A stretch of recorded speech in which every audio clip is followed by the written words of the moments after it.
Bonjour Madame la Ministre, c'est un très grand honneur pour nous de pouvoir vous rencontrer. Et nous vous sommes très reconnaissants d'avoir bien voulu accepter de dialoguer avec nous dans le cadre de l'interview.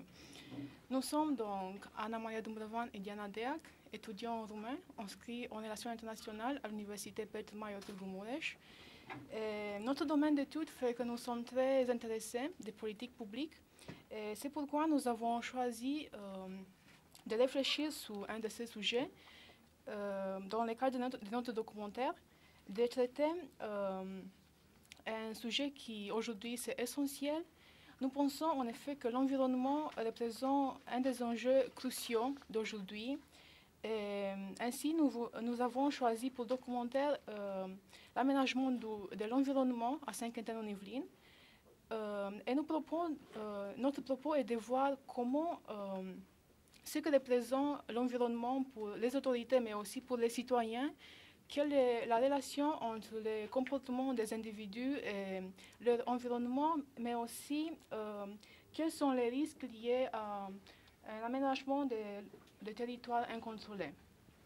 Et maintenant, passons, si vous voulez, bien voulez, première question. Madame la ministre, que pensez-vous de la place actuelle de l'environnement dans l'enseignement français et en particulier dans l'enseignement supérieur? Alors, au moment du Grenelle de l'environnement, qu'on a lancé, vous savez, l'année dernière, et où on a mis toute la société française à réfléchir sur les questions d'environnement, on s'est posé la question. Est-ce qu'il faut faire dans l'enseignement supérieur des cursus sur l'environnement, donc des curriculums en environnement, des diplômes en environnement, ou est-ce qu'il ne faudrait pas, au contraire, inciter l'ensemble du corps de la communauté universitaire à mettre de l'environnement et du développement durable dans chacune des matières? Par exemple, un cursus de droit, les professeurs de droit parleraient du droit de l'environnement. Un cursus d'économie, on parlerait d'économie de l'environnement. Donc on s'est plutôt dirigé vers cette deuxième solution, c'est-à-dire pas isoler l'environnement comme un cursus. Je fais un cursus sur l'environnement, mais je fais un cursus normal, traditionnel, avec dedans de l'environnement et le développement de la thématique environnementale dans tous les cursus. Donc, vous avez mentionné des engagements du Grenelle de l'environnement. Pouvez-vous nous dire de quelle façon votre ministère français est concerné par la mise en œuvre de ces engagements?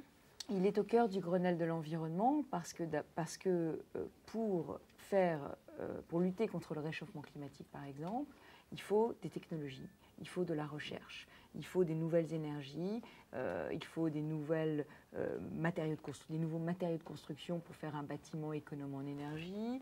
Il faut des sciences humaines aussi, réfléchir au comportement, comment est-ce qu'on peut améliorer nos comportements pour gaspiller moins d'énergie.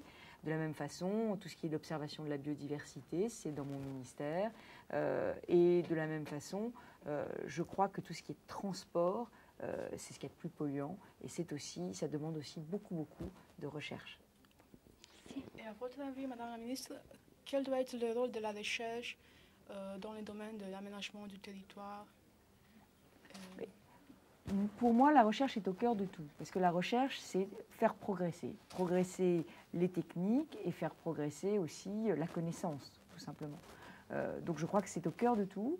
Sur l'aménagement du territoire, je vous en ai un petit peu parlé, c'est comment faire un nouvel avion du futur qui soit beaucoup plus léger, beaucoup moins polluant, comment faire des nouveaux transports qui soient là encore économes en énergie, beaucoup moins polluants, mais aussi comment réfléchir à la nouvelle organisation des systèmes. Une ville, c'est un système humain, une organisation humaine. La ville durable, ça demande de la recherche. Ça demande de la recherche pour voir comment on peut faire pour que, par exemple, la ville produise moins de déchets, pour que les personnes qui sont dans la ville aient une façon plus rationnelle de se déplacer, qui consomment moins d'énergie.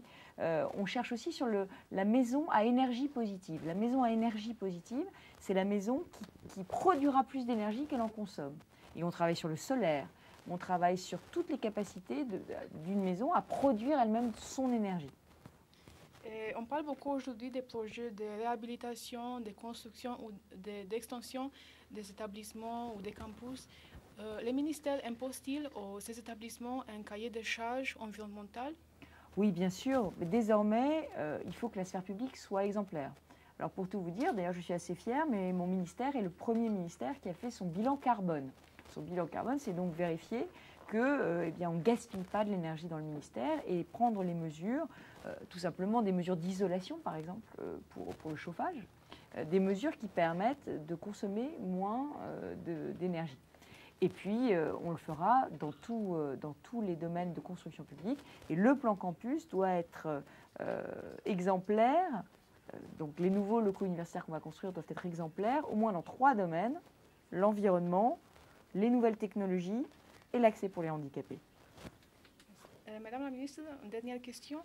Quelle est selon vous la façon la plus efficace de faire évoluer, de changer les mentalités sur les questions de l'environnement? C'est l'action des gouvernements ou l'action du Parlement, ou par contre c'est la mobilisation des citoyens? Moi, je crois que tout le monde doit œuvrer ensemble. Je crois qu'il y a une urgence. C'est un défi planétaire. C'est le défi du XXIe siècle. C'est la préservation de la planète. Alors, il y a la question du changement climatique, mais il y a aussi la question de la biodiversité. Il y a aussi la question de l'alimentation. Aujourd'hui, on s'aperçoit qu'on va peut-être arriver dans une pénurie alimentaire. Donc, toutes ces questions-là, c'est des questions environnementales. Il faut une mobilisation de la société, mais il faut aussi une mobilisation des politiques, parce qu'il faut qu'à chaque fois qu'on fait une loi, chaque fois qu'on prend une décision, il faut faire son bilan en matière environnementale et essayer de prendre la décision qui sera la meilleure. Merci beaucoup. Cette interview touche à sa fin et nous tenons à vous remercier de bien vouloir accepter de parler avec nous. Et pour exprimer notre gratitude, permettez-nous de vous offrir un film. Oh, Comment je fêtais la fin du monde.